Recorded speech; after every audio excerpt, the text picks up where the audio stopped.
말도 없이 내 집을 뜯어 고쳤어. 영하 50도 캐나다 에드먼턴. 70세 노라 할머니가 3주간의 여행을 마치고 집에 들어서자마자 분노가 폭발했습니다.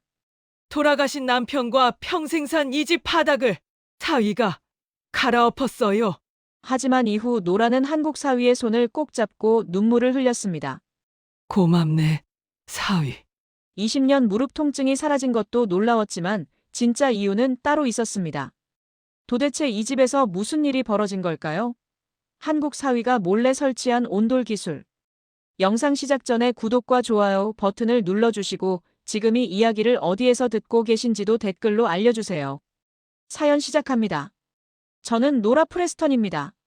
올해 70이 됐죠. 캐나다 엘버타주 에드먼턴에서 40년간 시청 세금국에서 일했어요. 숫자와 통계, 예산표를 만지작거리며 평생을 보낸 공무원이었습니다. 은퇴한 지 5년이 지났지만 계산기를 두드리는 습관은 여전하죠. 에드먼턴의 겨울은 잔인합니다. 11월부터 4월까지 기온은 영하 25도가 기본이에요. 한파가 오면 체감 온도는 영하 45도까지 떨어지죠. 이웃집 헤럴드 할아버지는 늘 농담처럼 말해요. 이 동네에서는 배달 피자도 얼어 죽는다고요. 72세 퇴직 소방관인 그분 말이 과장이 아닙니다.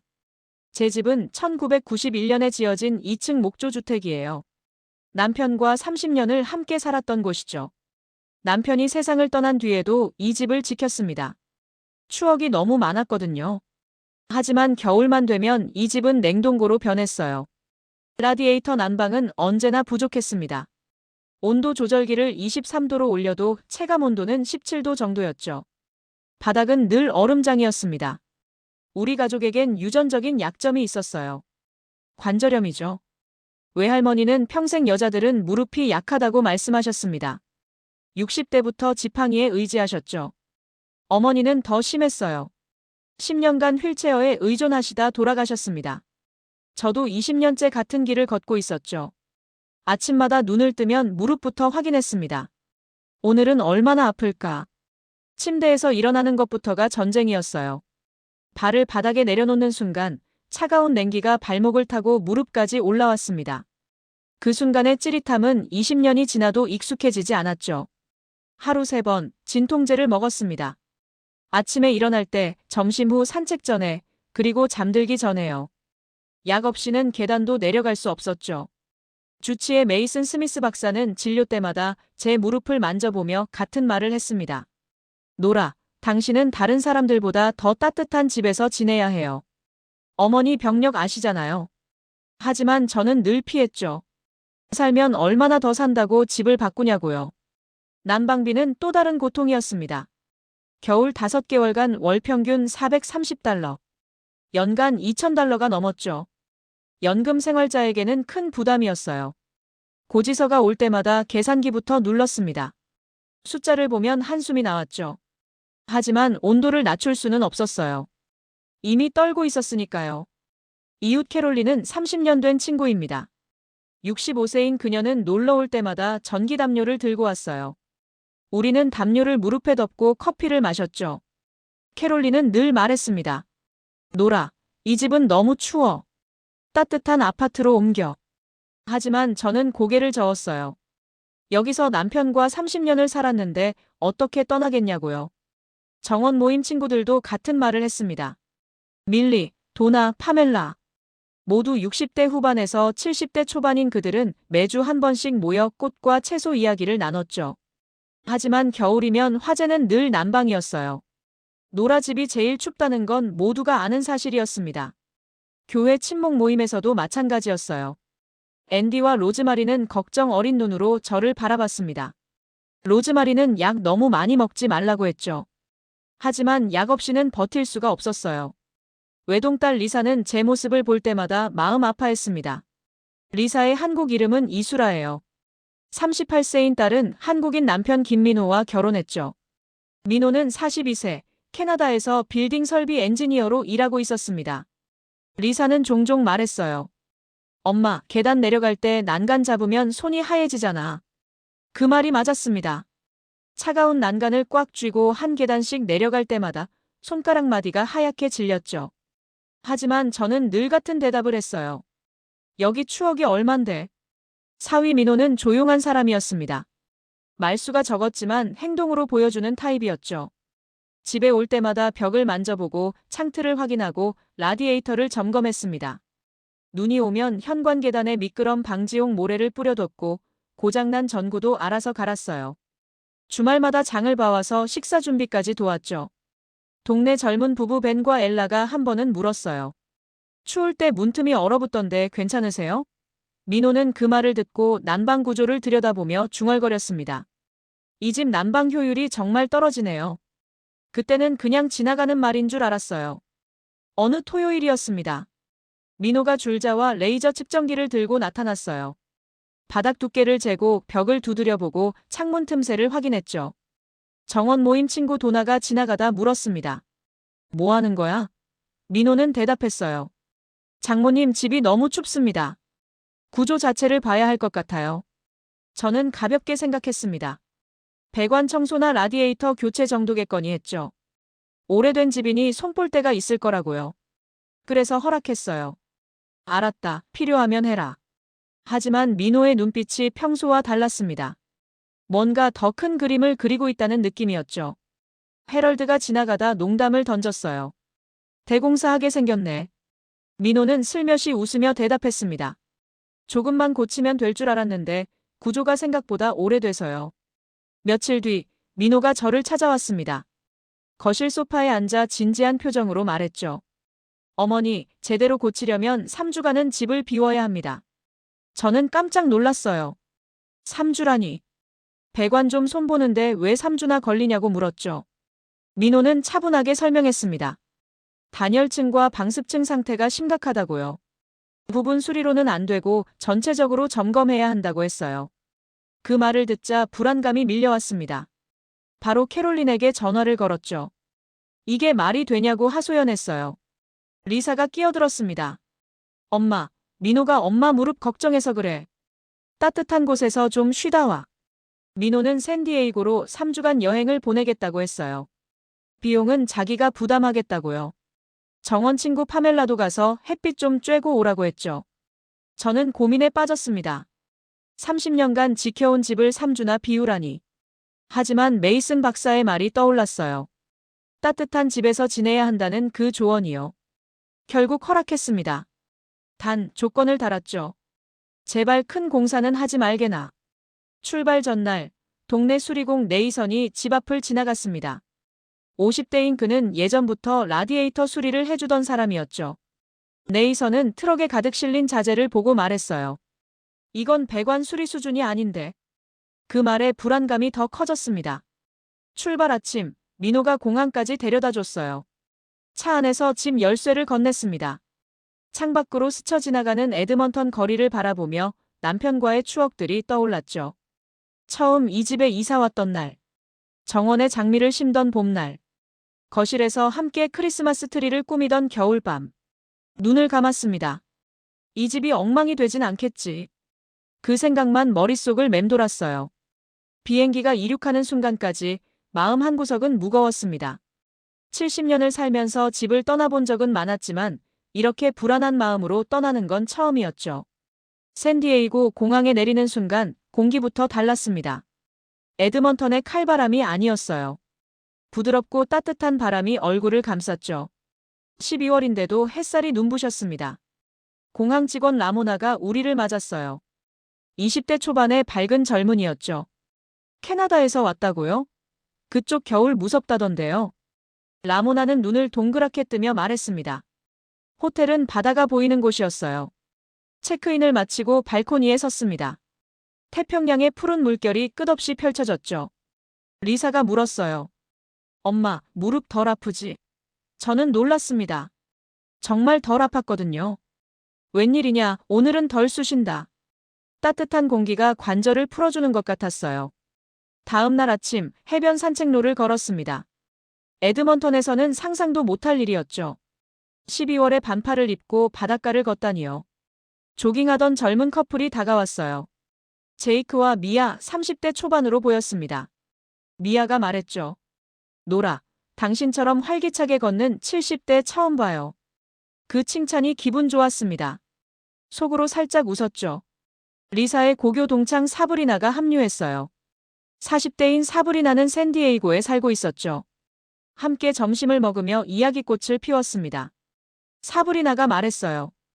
여기 12월 날씨는 천국이지. 맞는 말이었습니다.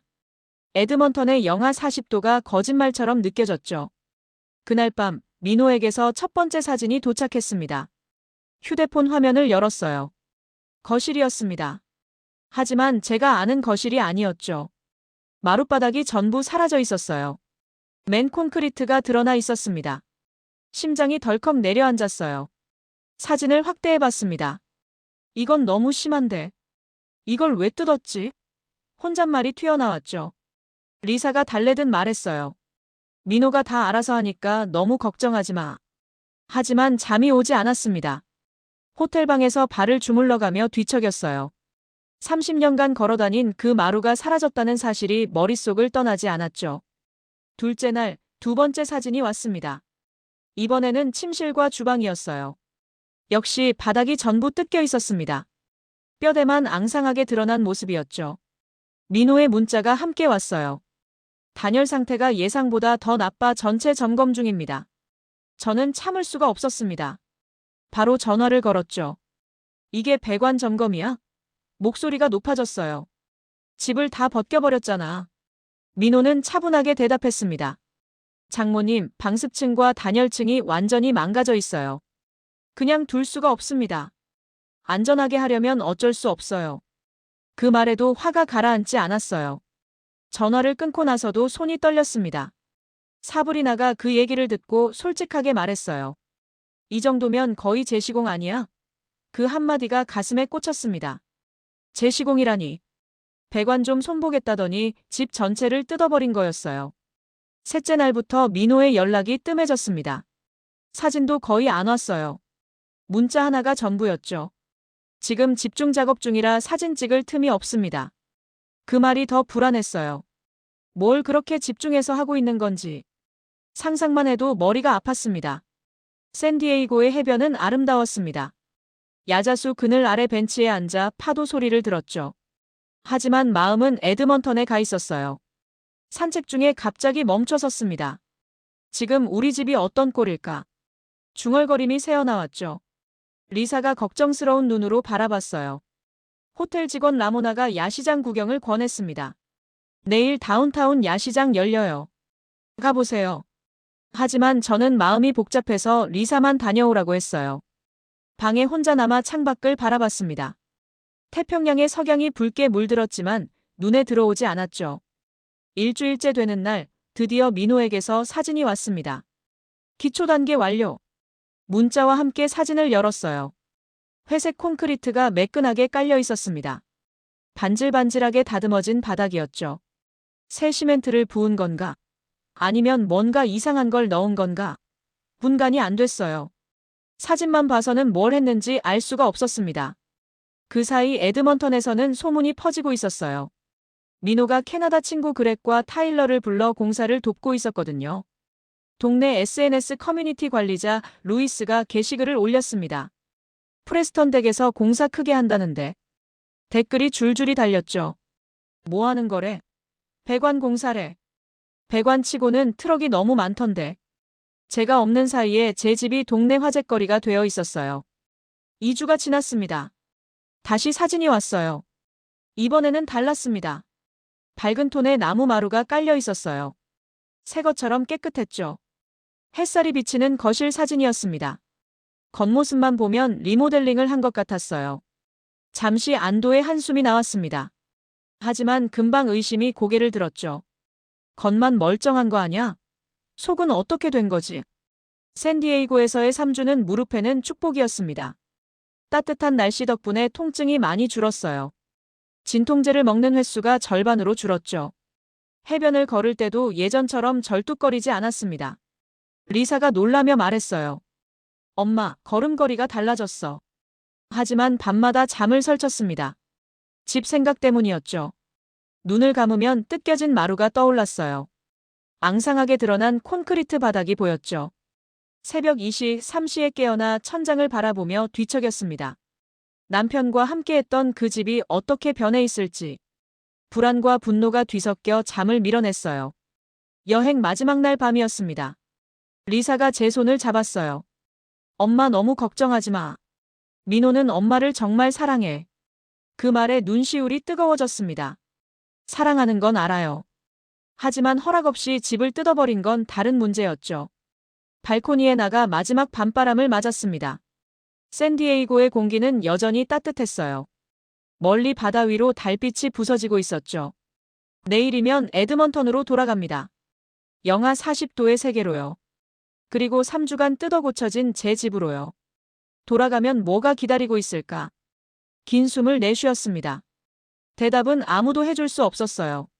직접 가서 보는 수밖에요. 70년 인생에서 집으로 돌아가는 게 이렇게 두려웠던 적은 처음이었습니다. 비행기가 에드먼턴 상공을 돌기 시작했습니다. 기장 안내방송이 흘러나왔어요. 현재 지상 기온 영하 38도. 그 말에 무릎을 슬쩍 쓰다듬었죠. 다시 이 추위구나. 속으로 중얼거렸습니다. 3주간 잊고 있던 현실이 돌아왔어요. 착륙 후 게이트를 나서니 차가운 공기가 코끝을 찔렀습니다. 샌디에이고의 따스함은 꿈처럼 사라졌죠. 도착 게이트 앞에 민호가 서 있었어요. 그 옆에는 이웃 캐롤린과 해럴드도 함께였습니다. 캐롤린이 먼저 다가왔어요. 휴가 즐거웠어? 웃으며 물었죠. 하지만 저는 그 인사를 받기도 전에 물었습니다. 집은 괜찮지? 주차장으로 나가는 길, 발걸음마다 얼음이 부서지는 소리가 났어요. 차 유리에는 얼음꽃이 잔뜩 맺혀 있었습니다. 해럴드가 말했죠. 오늘은 진짜 뼈가 얼어붙는 날씨야. 72세 퇴직 소방관의 말이 과장이 아니었어요. 숨을 들이마시니 코털이 얼어붙는 느낌이었습니다. 민호가 조심스럽게 말했어요. 어머니 집은 다르게 느껴지실 겁니다. 그 말이 마음에 걸렸습니다. 다르게 느껴진다니. 좋은 쪽인지 나쁜 쪽인지 알 수가 없었죠. 차가 동네로 접어들었습니다. 익숙한 거리가 눈앞에 펼쳐졌어요. 정원 모인 친구 밀리와 파멜라가 자기 집 창가에서 밖을 내다보고 있었죠. 제 차가 지나가자 손을 흔들었습니다. 그 표정에는 호기심이 섞여 있었어요. 드디어 결과를 확인하겠구나. 그런 눈빛이었죠. 집 앞에 도착했습니다. 현관불이 밝게 켜져 있었어요. 3주 전에 떠날 때와 같은 외관이었죠. 적어도 겉으로 보기에는요. 리사가 말했습니다. 엄마, 민호가 미리 난방 켜놨을 거야. 하지만 심장이 이상하게 빨리 뛰었어요. 무엇이 기다리고 있을지 몰랐으니까요. 현관 앞에 섰습니다. 열쇠를 넣고 문을 돌렸죠. 문이 열리는 순간 가장 먼저 느낀 건 공기였어요.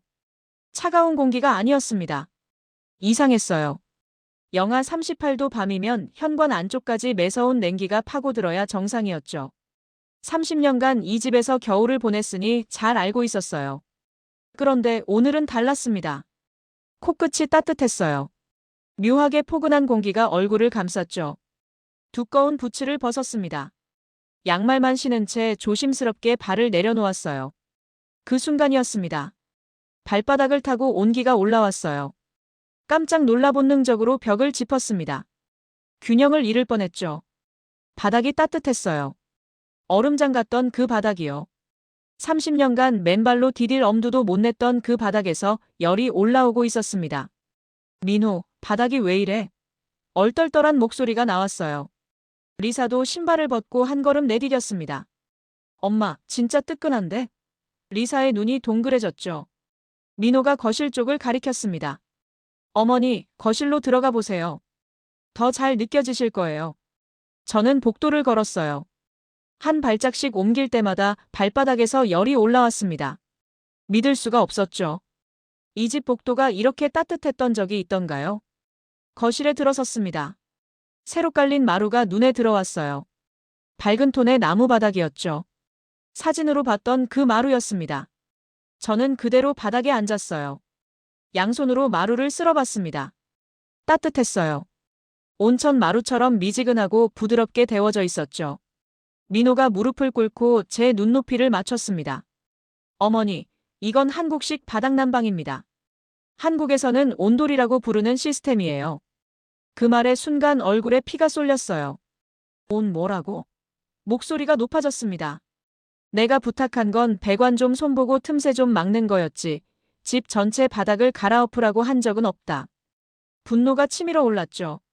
리사가 급히 끼어들었어요. 엄마, 민호가 엄마 무릎 때문에 얼마나 걱정했는지 몰라. 의사 말도 생각했잖아.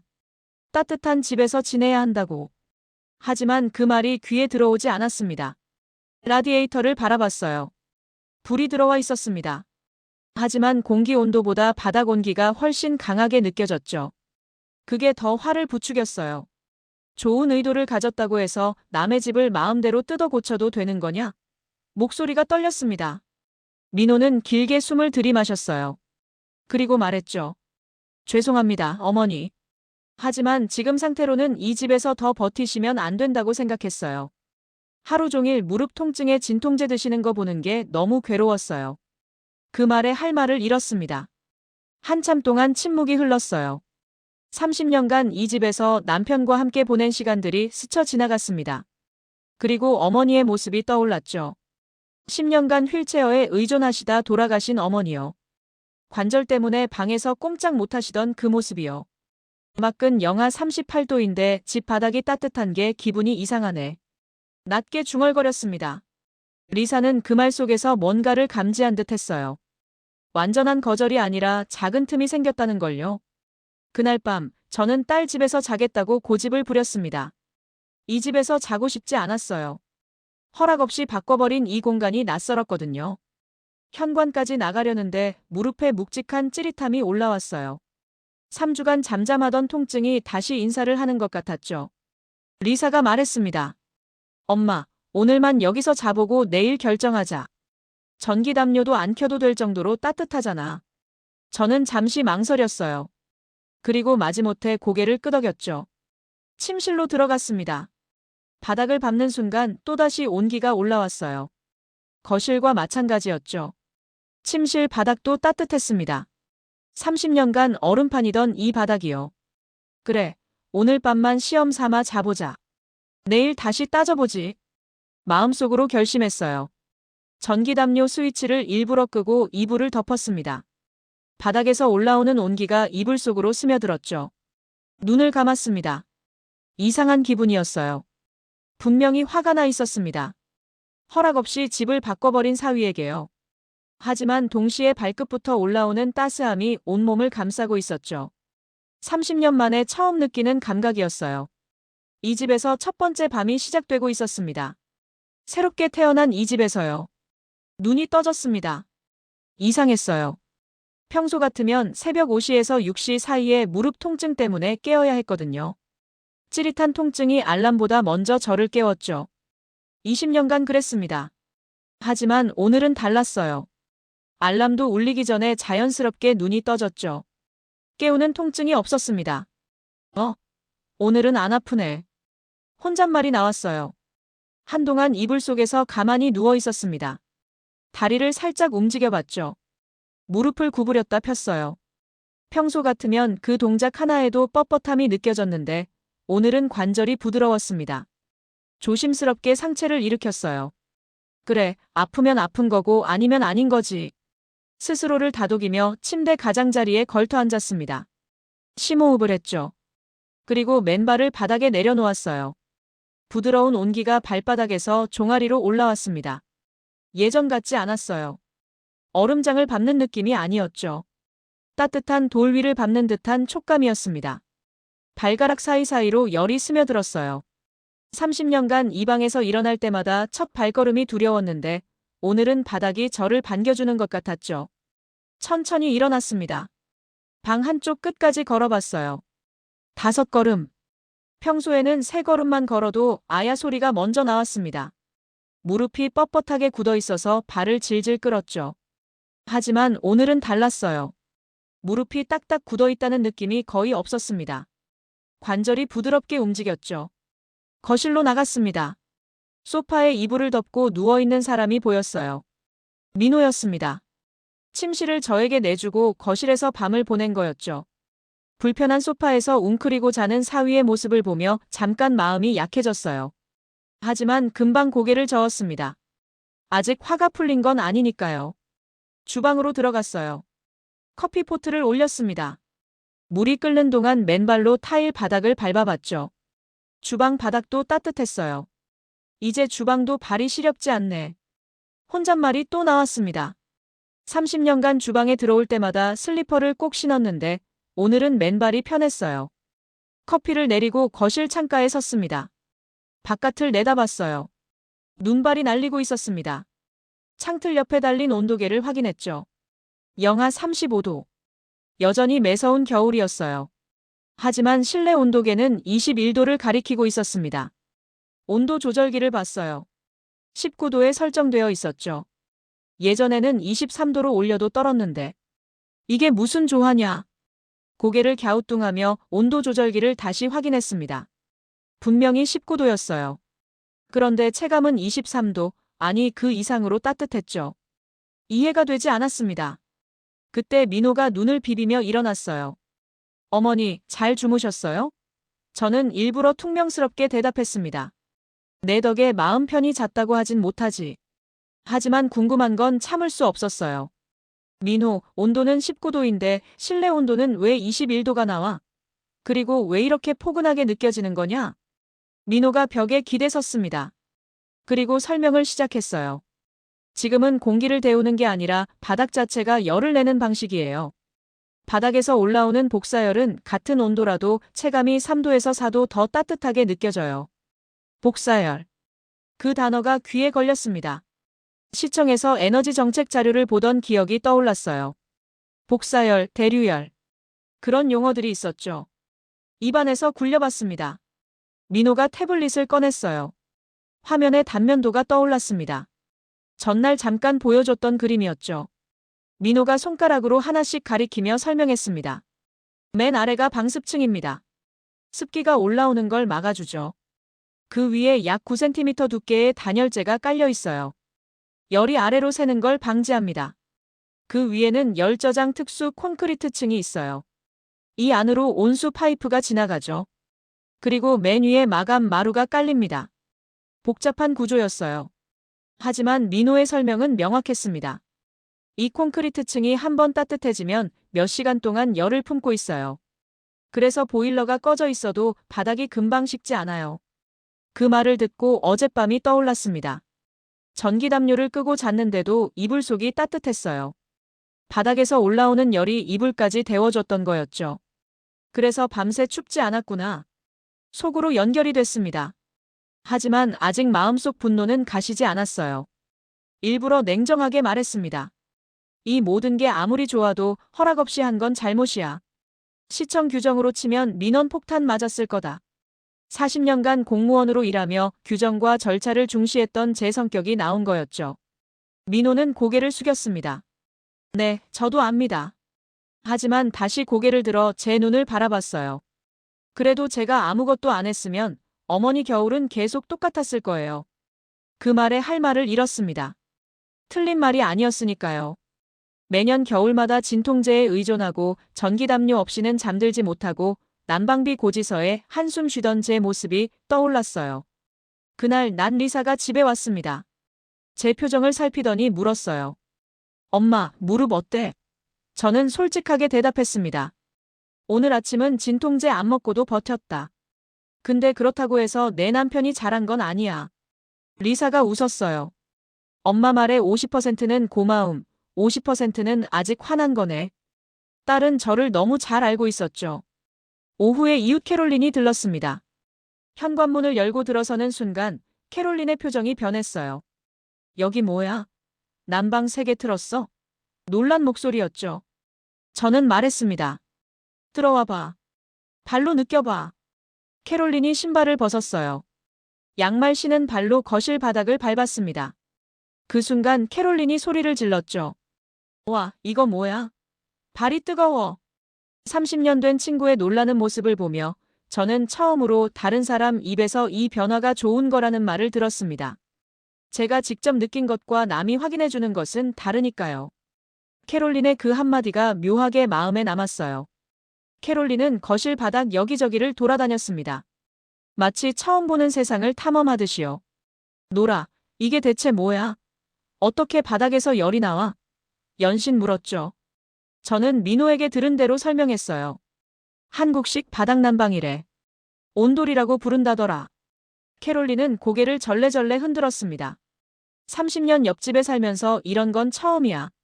한국 사람들은 다 이렇게 사는 거야? 저도 궁금했어요. 민호에게 물어봐야겠다고 생각했죠. 그날 밤, 저는 다시 그 침실에서 잤습니다. 전기 담요 없이요. 바닥에서 올라오는 온기가 이불 속을 채웠어요. 눈을 감으며 생각했습니다. 아직 용서한 건 아니야. 하지만 인정할 건 인정해야지. 오늘 하루 진통제를 한 알도 안 먹었다는 거. 20년 만에 처음 있는 일이었습니다. 캐롤린은 집에 돌아가자마자 전화기를 들었습니다. 정원 모임 친구 밀리와 파멜라에게 연락했죠. 노라집이요? 지금 바닥이 따뜻해졌어. 그냥 따뜻한 게 아니라 맨발로 서 있으면 스파 같은 느낌이야. 흥분한 목소리가 수화기 너머로 쏟아졌어요. 그 소문은 금방 퍼졌습니다. 동네 SNS 게시판 관리자 루이스가 글을 올렸죠. 프레스턴 댁이 한국식 난방을 깔았대. 댓글이 줄줄이 달렸어요. 그게 뭐냐? 바닥에서 열이 나온다고? 말도 안 돼. 반신반의하는 반응들이었습니다. 며칠 뒤 토요일 오후였어요. 초인종이 울렸습니다. 문을 열자 캐롤린이 서 있었죠. 그 뒤로 밀리, 파멜라, 헤럴드, 조앤이 보였어요. 그리고 맨 뒤에 70대 할머니 에밀리가 지팡이를 짚고 서 있었습니다. 바닥 체험하러 왔다며 웃었죠. 거실로 안내했습니다. 모두 신발을 벗었어요. 양말까지 벗어 던지는 사람도 있었죠. 맨발로 거실에 들어서는 순간 첫 번째 비명이 터졌습니다. 세상에, 이게 바닥이야? 온천탕이야? 에밀리였어요. 허리 디스크가 심한 70대 할머니였죠. 30년 넘게 허리 통증에 시달렸다고 들었습니다. 딱딱한 바닥에는 절대 앉지 못하는 사람이었어요. 의자 없이는 어디에도 앉을 수 없었죠. 에밀리가 조심스럽게 바닥에 앉았습니다. 양손으로 마루를 쓸어봤어요. 그리고 천천히 등을 기대더니 그대로 바닥에 누웠습니다. 모두가 숨을 죽이고 지켜봤죠. 에밀리는 눈을 감고 한참 동안 움직이지 않았어요. 몇 분이 지났습니다. 에밀리의 눈에서 눈물이 흘러내렸어요. 30년 동안 허리가 타는 것처럼 아팠는데 지금은 편안해요. 믿기지가 않아요. 그 말에 거실이 조용해졌습니다.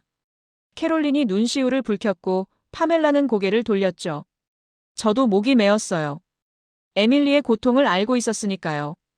교회에서 늘 허리를 붙잡고 앉아있던 모습이 떠올랐습니다.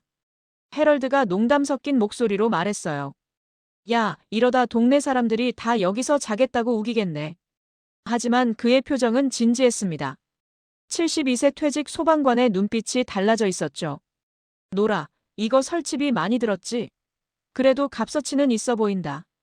민호가 거실 한쪽에 소형 화이트보드를 세웠습니다. 간단한 설명회를 시작했죠. 열효율 그래프가 먼저 나왔어요. 라디에이터 방식과 바닥 복사난방의 차이를 보여줬습니다.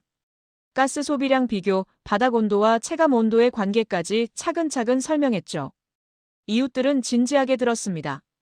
밀리는 메모까지 했어요. 파멜라는 연신 고개를 끄덕였죠. 저는 소파에 앉아 그 장면을 바라봤습니다. 내 집 거실이 작은 강연장이 되었네. 묘한 기분이었어요. 그날 저녁 에밀리를 포함해 5가구가 민호에게 연락처를 건넸습니다. 우리 집도 구조봐달라. 부탁이 쏟아졌죠. 헤럴드는 망설이다가 결국 이름을 올렸어요. 나도 겨울마다 무릎이 시려서 잠을 못 잔다. 72세 소방관도 고통에서 자유롭지 못했던 거였습니다. 시간이 흘렀습니다. 한 달쯤 지났을 때 첫 난방비 고지서가 날아왔어요. 봉투를 떨리는 손으로 뜯었습니다. 숫자를 확인하는 순간 눈을 의심했죠. $170. 바로 계산기를 집어들었습니다. 40년간 숫자를 다뤄온 습관이었죠. $430에서 $170. 차액은 $260. 260 나누기 430. 약 60% 이상 절감.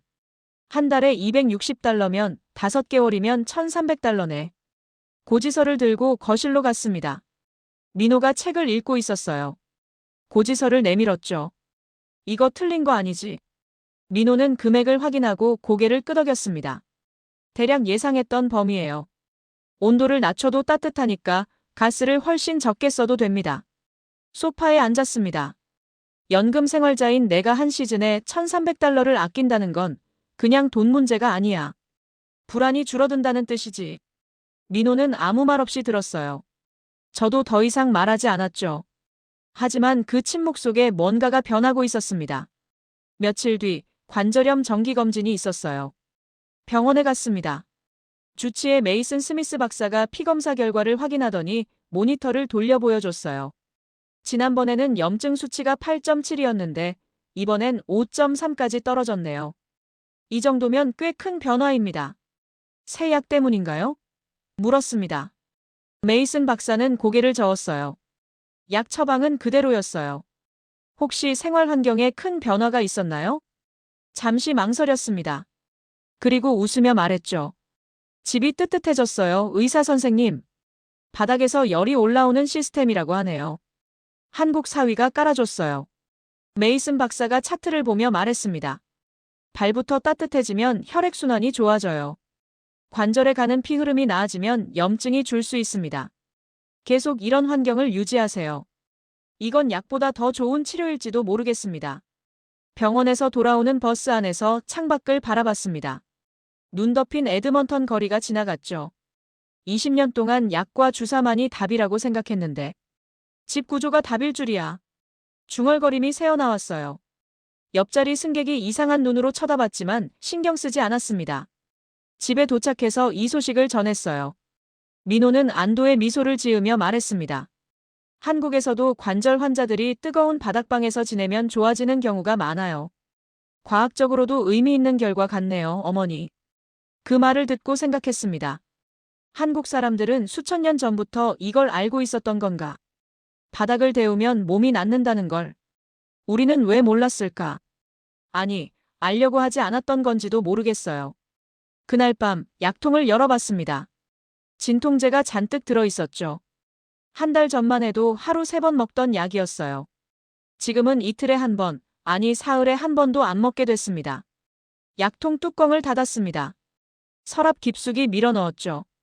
언젠가 이 약들을 버릴 날이 올지도 모른다는 생각이 들었어요. 20년간 상상도 못했던 일이었습니다. 시간이 흘렀습니다. 첫 번째로 온도를 설치한 오가구에서 후기가 나오기 시작했어요. 에밀리는 밤에 다리 쥐가 줄었다고 했습니다. 헤럴드는 난방비가 반토막 났다며 놀라워했죠. 조에는 아침마다 허리 펴는 시간이 절반으로 줄었다고 했어요. 이 이야기들은 동네 카페 모임에서 오르내렸습니다. 교회 식탁에서도 화제가 됐죠. 프레스턴 댁에서 시작된 그거 진짜 효과 있대.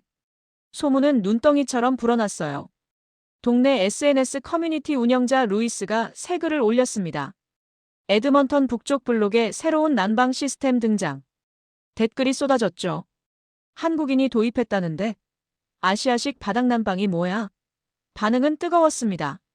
어느 날 오후 낯선 전화가 걸려왔어요. 지역 주간지 기자라고 했습니다. 제시카 로웰. 30대 초반의 젊은 여성이었죠. 프레스턴 씨 새로운 난방 시스템이 동네에서 화제라 들었어요. 기사 한 번 써도 될까요? 며칠 뒤 제시카가 집을 찾아왔습니다. 카메라와 노트북을 들고 왔어요. 현관에 들어서자마자 표정이 변했죠. 여기 공기가 다르네요. 밖은 영하 30도인데. 신발을 벗고 거실로 들어온 제시카는 바닥을 밟더니 눈을 동그랗게 떴습니다. 제시카는 꼼꼼했어요. 거실 온도를 쟀습니다. 바닥 온도도 따로 측정했죠. 난방비 고지서를 사진으로 찍었어요. 병원 검사 결과지도 요청했습니다. $430에서 $170요? 이건 그냥 느낌이 아니라 통계적으로도 큰 차이네요.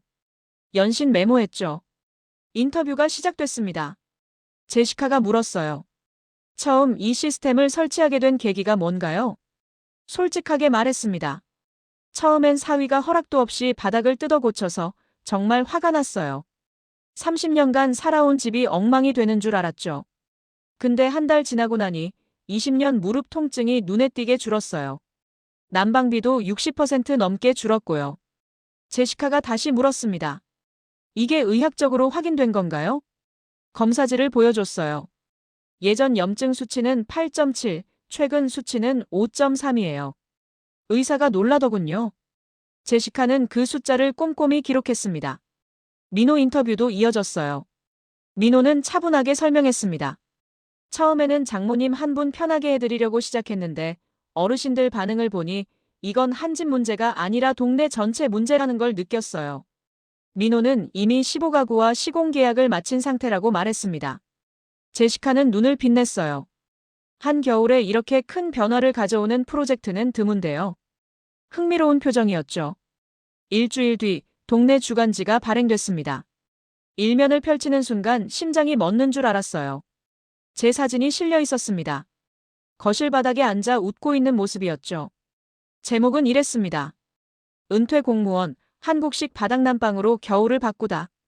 기사에는 인터뷰 내용이 담겨 있었어요. 난방비 절감 수치가 그래프로 나왔습니다. 염증 수치 변화도 표로 정리됐죠. 바닥 단면도 일러스트까지 곁들여졌어요. 민호가 설명했던 그 구조였습니다. 방습층, 단열재, 콘크리트층, 온수 파이프, 마감 마루. 신문이 동네 집집마다 배달됐습니다. 그날부터 세상이 달라졌어요. 교회에 갔더니 로즈마리가 달려왔습니다.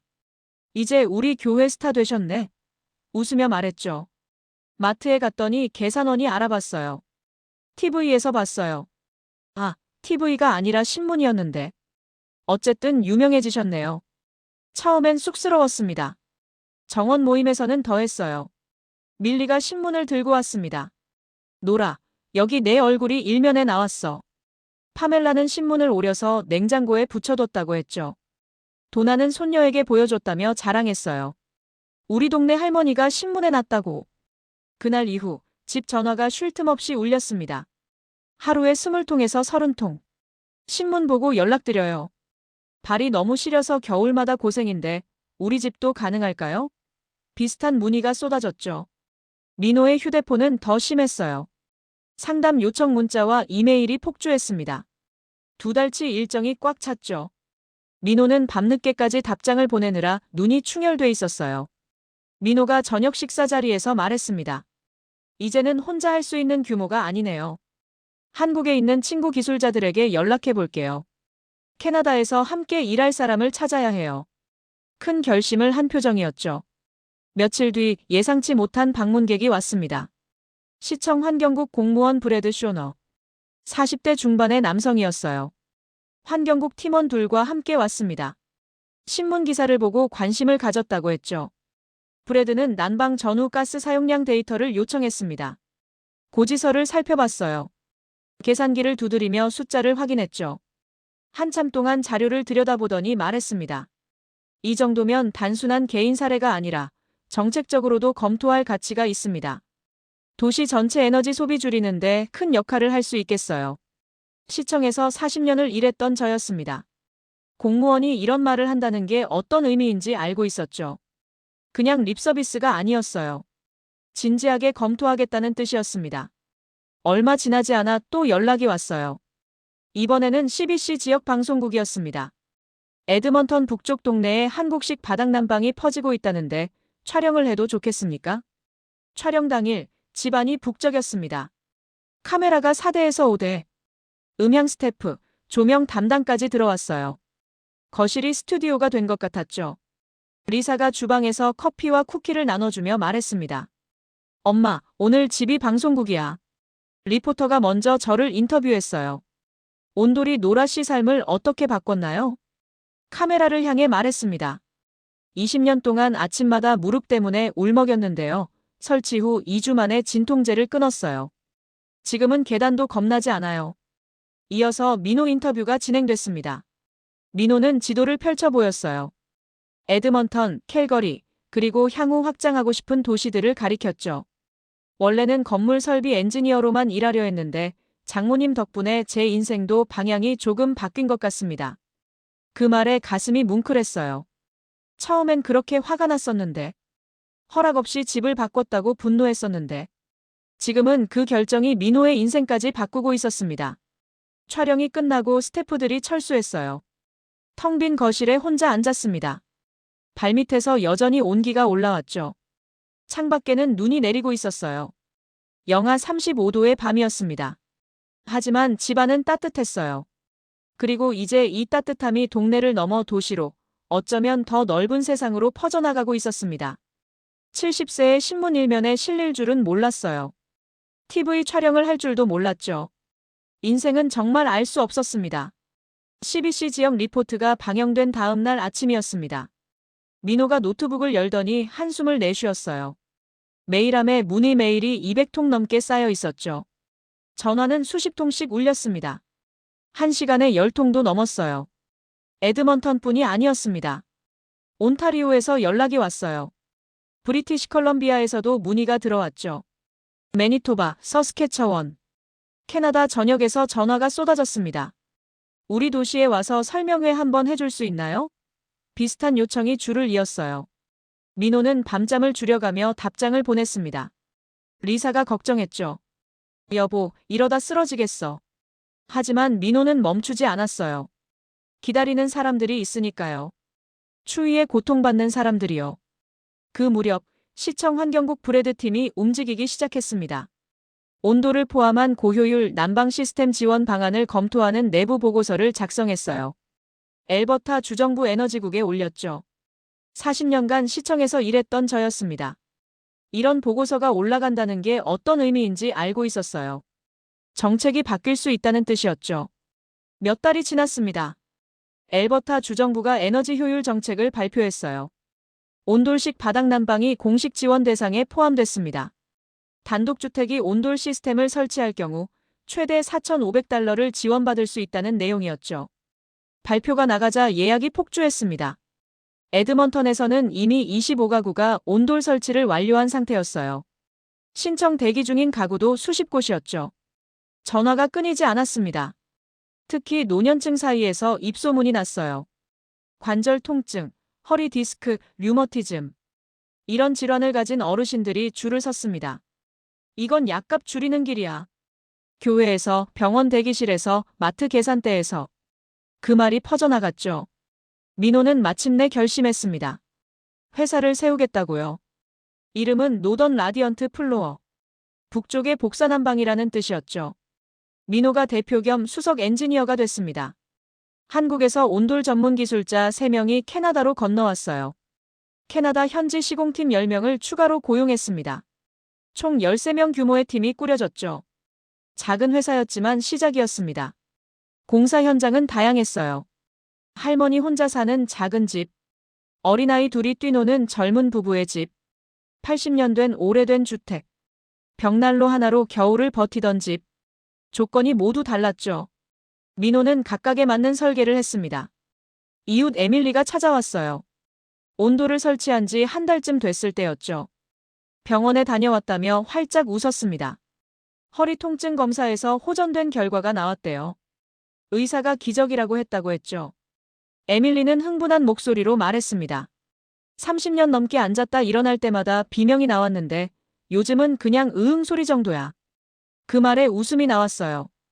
으응 소리. 비명에서 으응으로. 그게 얼마나 큰 변화인지 저도 알고 있었으니까요. 싱글맘 샤론도 연락을 해왔습니다. 45세의 샤론은 두 아이를 혼자 키우고 있었어요. 난방비 때문에 늘 스트레스를 받았죠. 온도를 깐 후 난방비가 70% 가까이 줄었다고 했습니다. 아이들 과외비를 마련할 수 있게 됐다며 감사 편지를 보내왔어요. 편지를 읽는 민호의 눈시울이 붉어졌습니다. 저도 마찬가지였죠. 한 사람의 삶이 바뀌고 있었어요. 그것도 여러 명의 삶이요. 그 무렵 캐나다 건축협회에서 연락이 왔습니다. 토론토 컨벤션 센터에서 열리는 연례 세미나에 초청하고 싶다고요. 민호와 저를 함께요. 발표 제목은 에드먼턴 사례로 본 바닥 복사 난방의 에너지 건강 효과. 거창한 제목이었죠. 토론토로 갔습니다. 비행기를 타본 게 얼마만인지 몰랐어요. 컨벤션 센터는 거대했습니다. 수백 명의 건축가와 엔지니어가 모여 있었죠. 무대 위에 서니 다리가 떨렸어요. 민호가 발표를 시작했습니다. 온돌의 역사부터 설명했어요. 고대 동아시아의 바닥 난방. 한반도에서 수천 년간 이어져 온 전통이라고요.